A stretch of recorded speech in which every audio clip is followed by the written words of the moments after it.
Gamer language is my personality type. Last time we looked at using language ciphers to bring a playful element into games by allowing players to gradually uncover parts of ciphers as a reward.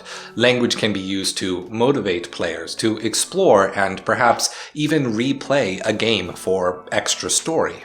Another way that this can be done is in how you present the dialogue of the language visually to give it more texture. For example, in literature, there is a debate about whether or not to use phonetic spelling of language to sell accents or dialogues. On the literary side, opponents say that a writer ought to be good enough at characterization to cause the reader's imagination to hear the accent on its own. Proponents say that it gives readers a more direct and lived-in experience of the words when they can see the difference in a purely visual format. On the sociological side, opponents say that it unwisely labels certain manners of speech as other or lesser, while proponents say that it preserves the character of spoken words and provides safeguards for historians as to the sound and feel of a language. What these debates often miss is that having a plurality of methods that can each be used in their own space to enhance their own ends is a good thing. Telling the reader, the viewer, or the player that they have entered a fascinating new place to be explored. Yet dialects need not be limited to expanding the breadth of your tale.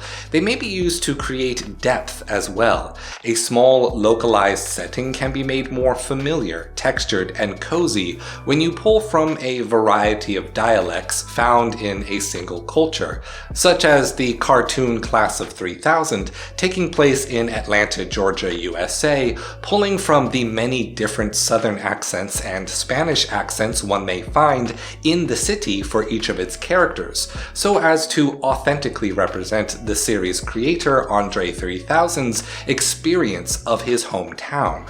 What literature doesn't do, perhaps as a result of early limits on printing presses, is characterization through fonts. Only children's books and some indie games really play with their fonts too much. Undertale uses fonts to visually give each character a unique voice, alongside their unique audio effects, to sell a character's personality. And some indie horror games use different fonts and colors to demonstrate a threatening presence or the potential for different options in an interactive narrative.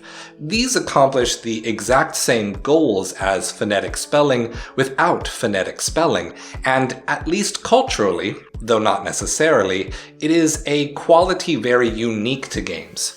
However, we run into the problem that assigning fonts for characterization removes a moment of possible interactivity from a player. If the fonts are passive, they may not impact how the player interprets the character before them. So rather than writing a character beforehand and using fonts passively, why not use them actively?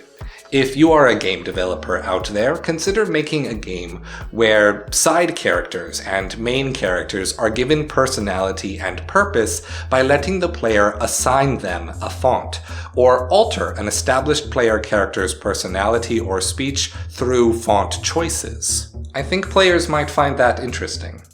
Stay true.